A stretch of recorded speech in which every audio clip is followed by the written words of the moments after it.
राधे राधे प्यारे भक्तों, श्याम सदा शिव चैनल में आप सभी का स्वागत है। आज हम आपके लिए लेकर आए हैं सोमवार व्रत कथा। आइए सुनते हैं। एक बहुत धनवान साहूकार था, जिसके घर धन आदि किसी प्रकार की कमी नहीं थी, परंतु उसको एक दुख था कि उसने कोई पुत्र नहीं था। वह इसी चिंता में रात दिन रहता था। वह पुत्र की कामना के लिए प्रति सोमवार को शिव का व्रत तथा पूजन किया करता था तथा सायंकाल को शिव मंदिर में जाकर शिव जी के श्री विग्रह को समाने दीपक जलाया करता था। उसके इस भक्ति भाव को देखकर एक समय श्री पार्वती जी ने शिव जी महाराज से कहा, महाराज, यह साहूकार आपका अनंत भक्त है, सदैव आपका व्रत और पूजन बड़ी श्रद्धा से करता है, इसकी मनोकामना पूर्ण करनी चाहिए। शिव जी ने कहा, हे पार्वती, यह संसार कर्म क्षेत्र है। जैसे किसान खेत में जैसा बीज बोता है वैसा ही फल काटता है, उसी तरह इस संसार में जो जैसा कर्म करे वैसा फल भोगता है। पार्वती जी ने अत्यंत आग्रह से कहा, महाराज, जब यह आपका अनंत भक्त है और इसको अगर किसी प्रकार का दुख है तो उसको अवश्य दूर करना चाहिए, क्योंकि आप सदैव अपने भक्तों पर दयालु होते हैं और उनके दुखों को दूर करते हैं। यदि आप ऐसा नहीं करेंगे तो मनुष्य आपकी सेवा तथा व्रत क्यों करेंगे।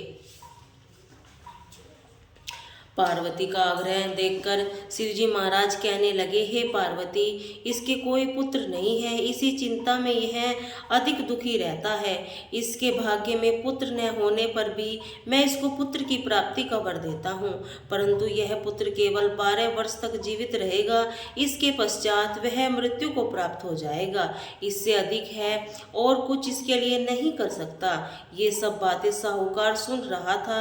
इससे उसको न कुछ प्रसन्नता हुई और न ही कुछ दुख हुआ। वह पहले जैसे शिव जी की महाराज का व्रत पूजन करता रहा। कुछ काल व्यतीत होने पर साहूकार की स्त्री गर्भवती हुई और 10वें महीने उसके गर्भ से अति सुंदर पुत्र की प्राप्ति हुई। साहूकार के घर में बहुत खुशियां मनाई गई, परंतु साहूकार ने उसकी केवल 12 वर्ष की आयु जान कोई अधिक प्रसन्नता प्रकट नहीं की और न ही किसी को भेद ही बताया। जब वह बालक 11 वर्ष का हो गया, वह बालक की माता ने उसे पिता से विवाह आदि के लिए कहा, तो साहूकार कहने लगा, अभी मैं इसका विवाह नहीं करूंगा, इसके पुत्र को कांसी जी पढ़ने के लिए भेजूंगा। फिर साहूकार ने अपने साले को बुलाकर उसको बहुत सा धन देकर कहा, तुम इस बालक को काशी जी पढ़ने के लिए ले जाओ और रास्ते में जिस स्थान पर भी जाओ यज्ञ करते और ब्राह्मणों को भोजन कराते जाओ। वे दोनों मामा भांजे यज्ञ करते और ब्राह्मणों को भोजन कराते जा रहे थे। उनके रास्ते में एक शहर पड़ा। उस शहर में राजा की कन्या का विवाह था और दूसरे राजा का लड़का जो विवाह कराने के लिए बारात लेकर आया था, वह एक आंख से काना था। उसके पिता को इस बात की बड़ी चिंता थी, कहीं वह वर को देख कन्या के माता पिता विवाह से किसी प्रकार की अड़चन पैदा न कर दें। इसी कारण जब उसने अति सुंदर सेठ के लड़के को देखा तो मन में विचार किया कि क्यों न दरवाजे के समय इस लड़के को वर का काम चलाया जाए। ऐसा विचार कर वर के पिता उस लड़के को मामा से बात करके राजी हो गए। फिर उस लड़के को वर के कपड़े पहनाकर घोड़ी पर चढ़ाकर दरवाजे तक ले गए। सब कार्य प्रसन्नता से पूर्ण हो गया। फिर वर के पिता ने सोचा कि यदि विवाह कार्य इसी लड़के से करा लिया जाए तो क्या बुराई है। ऐसा विचार करके लड़के और उसके मामा ने कहा, यदि आप फेरों का और कन्यादान का काम भी करा दे तो आपकी बड़ी कृपा होगी, मैं इसके बदले आपको बहुत सा धन दूंगा। तो उन्होंने स्वीकार कर लिया। विवाह कार्य बहुत अच्छी तरह से संपन्न हो गया, परंतु जिस समय लड़का जाने लगा तो उसने राजकुमारी की चुन्नी के पल्ले पर लिख दिया, तेरा विवाह जो मेरे साथ हुआ है, परंतु जिस राजकुमार के साथ तुमको भेजेंगे वह एक आंख से काना है और मैं काशी जी पढ़ने जा रहा हूँ। लड़के के जाने के पश्चात राजकुमारी ने जब अपनी चुंदड़ी पर लिखा ऐसा लिखा हुआ पाया तो उसने राजकुमार के साथ जाने से मना कर दिया। कहा, यह मेरे पति नहीं है, मेरे विवाह इसके साथ नहीं हुआ है, वह तो काशी जी पढ़ने गए हैं। राजकुमारी के माता पिता ने अपनी कन्या को विदा नहीं किया और बारात वापस चली गई। उधर सेठ का लड़का और उसके मामा काशी जी पहुंच गए। वहां जाकर उन्होंने यज्ञ करना लड़के को पढ़ना शुरू कर दिया। जब लड़के की आयु 12 साल की हो गई, उस दिन उन्होंने यज्ञ रच रखा था। लड़के ने अपने मामा से कहा, मामा जी आज मेरी तबीयत कुछ ठीक नहीं है।